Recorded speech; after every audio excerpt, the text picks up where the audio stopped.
I grew up behind the Iron Curtain, and here I am again living behind the Iron Curtain and being subjected to a communist fascist tyranny once again. So anyway, I have to wait here. I have a permit here at City Hall from 3 p.m. to 7 p.m., but I was not able to be with my family, with my friends, with other pastors in the city at the March for Jesus, because there could be a potential of arrest. And excuse me, for what? Where is the breach? What a horrible crime that would be if a pastor would participate in the March for Jesus.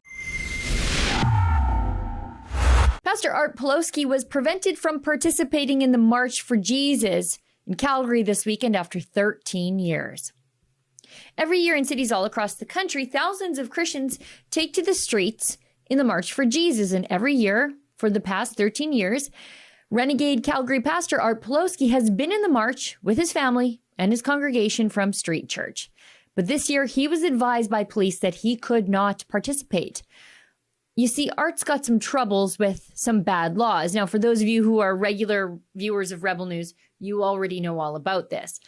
Pastor Art defied COVID restrictions that prevented him from public gatherings, which meant church services and his weekly work to feed the homeless in an open-air soup kitchen in downtown Calgary.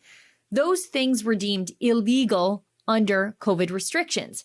Now, Art has been repeatedly ticketed. His congregation has been harassed by authorities, and he was jailed for contempt of a court order that allowed police and public health officials to access his church for inspection, even during active worship. Art was also jailed for over 50 days for giving an inspirational sermon to truckers at the Coots border blockade, as truckers there blocked the main crossing with Alberta and Montana to protest lockdown restrictions. Art's the only person to ever be jailed under the Critical Infrastructure Defense Act. His sermon about peaceful civil disobedience, according to the government, is a danger to infrastructure assets. And I'm, again, not talking about violence. I'm not talking about swords and guns and all that stuff.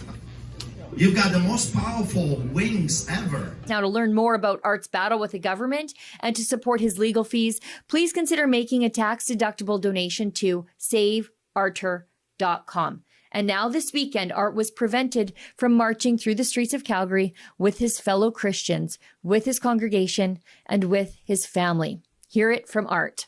I grew up behind the Iron Curtain, and here I am again living behind the Iron Curtain and being subjected to a communist fascist tyranny once again. So anyway, I have to wait here. I have a permit here at City Hall from 3 p.m. to 7 p.m., but I was not able to be with my family, with my friends, with other pastors in the city at the March for Jesus, because there could be a potential of arrest. And excuse me, for what? Where is the breach? What a horrible crime that would be if a pastor would participate in the March for Jesus. And I was not allowed today to participate in the March for Jesus because the police said that they're going to record this and send it to the detectives. And they might breach me for being a Christian, for participating with you in a March for Jesus that we have been doing for the past 13 years. But there is more. I am not allowed to feed the homeless people by the judge's order. And just last week I had a trial with a $100,000 ticket for feeding the poor, which is still ongoing. But there is more. The police said that they might charge you for doing the March for Jesus. I'm not kidding you. They said that the law enforcement might come later for you because you dared to have the March for Jesus today. So Black Lives Matter. Black Lives Matter can march and block the street, no problem. hockey games can take 17th Avenue with the blessing of the mayor, no problem. But when the Christians come together and want to exercise their rights to free assembly, to come and participate in prayer and worship, then there is a threat. We might come after you. We might come after you. So if they come, remember this, that in the end of the day, God is still sitting on the throne.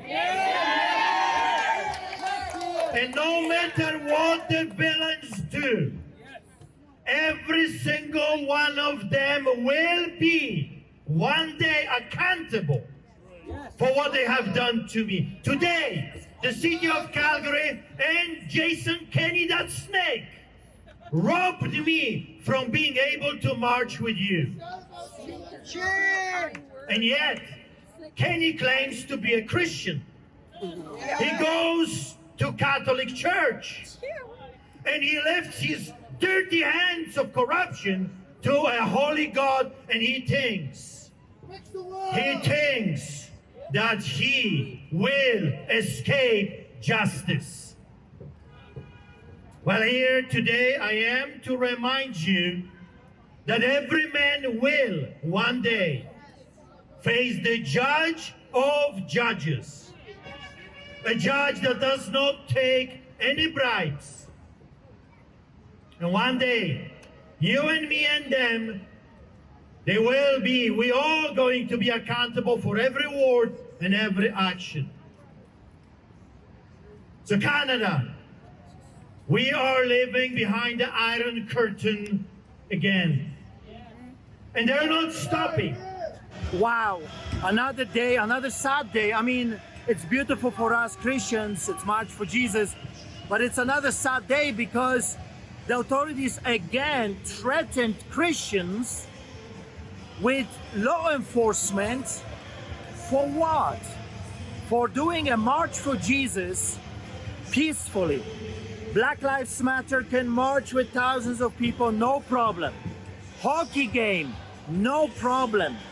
Thousands can fill the streets and march and jump and do whatever they want with the blessing of the government officials. Antifa, they can do whatever they want, but Christians worshiping God, coming together and praying for our country, suddenly that's a threat. That's terrorism. So today my brother David was threatened that they might go after him for organizing the March for Jesus. And then they threatened the Christians, number of them, that they're considering ticketing them for participating in a March for Jesus. No. I'm here to drive you down the road here. You're here hassling anybody in your sight. Then protect us. Stay behind me and quit hassling. You're not listening to me, are you? This is all rude. Thank you. You're the rudest one here. We've been watching your behavior since you got here. You've been hassling people and yelling at me. We've been following you. Thank you. Go do your job. Go protect someone that needs it. I do not need your protection, sir. Okay, I tried. You know, sometimes there comes a time where I'm speechless. I don't know what to say. I don't know what else to say to Canadians. We have lost sanity in this country. The moral standards, the foundation that this country has been built on is under a fire. Rise up, stand up, and come to our aid. Because here is what I know from history. When the religious rights go, all the other rights go with it. You don't believe me? Go and check it out. History. Iran, Iraq, Russia, North Korea, Saudi Arabia, China. Rise up, stand up, or else. What was the danger to civic order and public safety in permitting Art to march peacefully through the streets and proclaim his faith in Jesus with 1,000 other Christians and his family? What difference would Art's presence have made, except insofar that the state and the city have been punishing him for being a Christian, a faithful Christian, this whole time? So I guess, why would the March for Jesus be any different? Again, to support Art in his legal battle against the province of Alberta and to see our coverage of his court proceedings, please visit saveartur.com, where you can make a tax-deductible donation to his battle. For Rebel News, I'm Sheila Gunn-Reid. To see all of our coverage of the trials and tribulations of Pastor Art Pawlowski as he fights for free speech and freedom of religion here in Canada, and to support his legal defense, please visit saveartur.com. All donations there qualify for a charitable tax receipt through our important partnership with the registered Canadian charity, the Democracy Fund.